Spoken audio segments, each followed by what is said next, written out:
倫理的に正しくない恋ってなぜこんなに心を動かされるんでしょうか。本日は BL に書かれる4つの倫理の檻、親孝行、禁断、禁忌、そして犯罪について語っていきます。皆さんこんにちは。 BL ホリックのムーニンです。ネタバレを含むのでご注意を。では早速始めましょう。まずは親孝行という名の倫理の檻について。僕の指に君の温度が触れた時のドンヒはホテの母親に頭が上がらないという理由でホテと共に生きる道を選べなかった。キャプチャーラバーでも同様に母親からの強い反対によって恋人同士が一度は引き裂かれてしまう。親孝行という価値観から抜け出せず恋愛を犠牲にする BL 作品は多いが、その中でも最も衝撃的だったのが中国 BL 想定だった。これは自虐レベルがマックスに達した壮絶な物語である。イーチェンの母親は死に際に絶対にゲイは許さないと言い残し、息子に女と結婚するよう命じて息を引き取る。それは世の中でも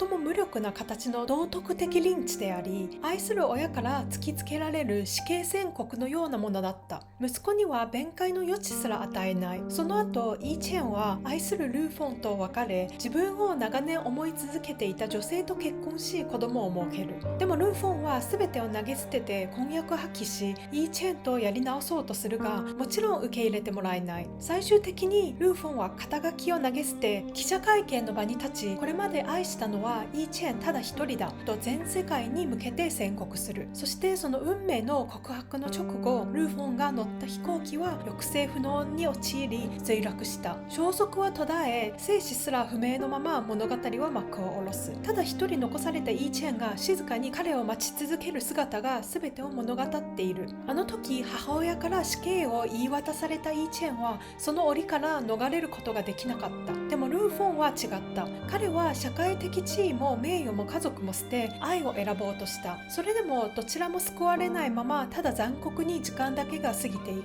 親孝行という倫理の檻、それは子を縛り心を殺し愛を引き裂く。次は禁断の恋という倫理の檻、絶対に好きになってはいけない相手。でもそんな相手に惹かれてしまった時、私たちはどうなるんだろう。僕らを隔てる境界線のストーリーラインは同じ男性を父と息子が愛するという設定。 BL 業界でもこのテーマを書いたのはこの一本だけではないかと思う。父はかつて男性を愛していたが、その恋に踏み切る勇気がなく女性と結婚し自分が生まれた。だが今ウェンは偶然にもかつて父が愛したその男性と出会い、そして恋に落ちる。この作品は BL 作品としても非常に珍しい題材を扱っていて、物語の中には複数の倫理のテーマが絡み合っている。父は本当は男性を愛していたが、社会的な理由で女性と結婚した。父が亡くなったとはいえ、息子のウェンは偶然にも父が愛した男性と恋に落ちる。母は夫に続き、息子までも心理的に奪われる立場になる。そして不死両方から愛されたその男性自身も倫理的に縛られ葛藤する。個人的には最高のプロットだと思ったが、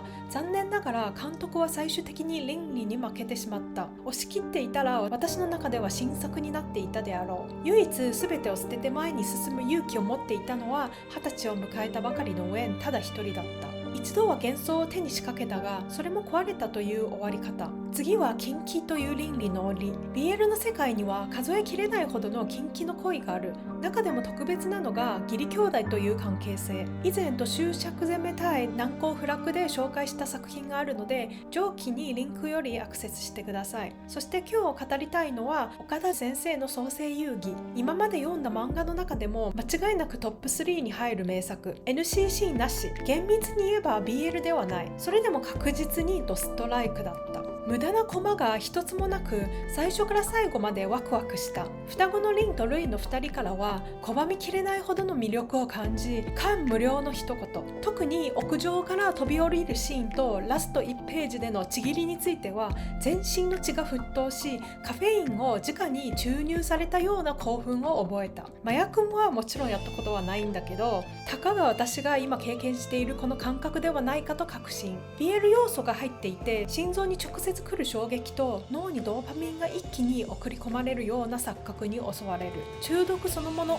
双子の兄弟は真逆の思想を持ちながら対立すると同時にソウルメイト。布袋組の組長は双子の孫リンとルイのどちらかに布袋組の次期組長を継がせるつもりだった。双子の兄のリンは伝統を重んじ紬の断りを掲げる。スーツに日本刀、まさにヤクザの固定観念を全て身にまとっているカリスマ組長。かっこよさは一言では語りきれない。実物をあなたの目で拝見し、とことん恋に落ちるといい。双子の弟は古い形式にとらわれず、破壊と送信で新しいものを生み出していく革新を歌う。類につく者全員開花の力を信じる。モデルも顔負けする美形で、形式にとらわれず前衛的で挑戦的。誰もが類の気質にきっと惚れるに違いない。何より漫画読みながら BGM が脳裏をよぎるのは生まれて初めてだった。最後に犯罪という倫理の檻。タイ BL Spare Me Your Mercy では安楽死が正しいかを問いかける題材。これも私が知る限り BL 業界でたった一本だけの存在。タイでは安楽死は合法ではないからこそ、どれだけ患者本人が死を望んでもそれが叶うことはない。そんな中、カン医師は余命わずかな患者の同意を得て、彼らがもう苦しまずに済むよう安楽死を実施する。けれどそれは法律上れっきとした殺人となる。その事件を捜査するティウ刑事の母も病状が悪化し、突然亡くなってしまい、息子である彼は事件性があるのではないかと捜査する。警察官と安楽死殺人を行う医師。立場を超えて2人は恋に落ちる。そして安楽死とは何かという重くて深い問いが突きつけられる。原作者はおそらく安楽死支持派だろう。この物語も結局は現実の壁に屈する形で幕を閉じる。本当はティウが愛するカン医師のために一緒に安楽死を実行するってのが私の中のパーフェクトな幕閉じだけど、残念ながらティウはカン医師を深く愛しているのにもかかわらず倫理を優先した。せめてフィクションの世界でぐらい自分を解き放ってほしかった。特に BL の世界では倫理よりも魂を揺さぶるような愛を描いてほしかった。これと対照的に BL ではないけど、山田孝之と綾瀬はるかが主演だった東野圭吾の白夜行の愛情表現はかなり心に刺さった。小学生の領事は自分の好きな女の子ユキホが父にひどいことをされているのを目撃し、とっさに殺してしまった。それをユキホは自分がやったのだと罪を代わりにかぶり、大人になってからは領事がユキホのために次々と犯罪に手を染めていく。私はこれぐらい壮大なスケールの愛を BL に求めている。もう一本は美食探偵明智五郎。 BL という枠にとらわれず BL の感情を見出せたため、ここで話したいと思った。私が明智とマリアが結ばれることを心底望んだ。結果は私の意に備わず、心をえぐられたような衝撃を受け、しばらくは倫理という嵐の渦にいた。マリアは殺人の快楽さを見つけてしまい、明智は彼女を止めたかった。道徳と欲望の板挟み構造は BL におけるしてはいけないけど惹かれてしまう関係性と一致。一番感動したのは明智がマリアの手を取って警察から逃げたシーン。その瞬間、マリアの罪も明智の正義もイチゴの存在も全てを超えてたった2人の世界に入り込んだ決定的な一瞬だった。破滅的なロマンスこそが見る者の心に永遠に後を残す。でも明智は共に落ちる覚悟ができず、最終的にイチゴを選んだ。彼自身の倫理と理性の限界が彼を檻の中から解き放つことができなかった。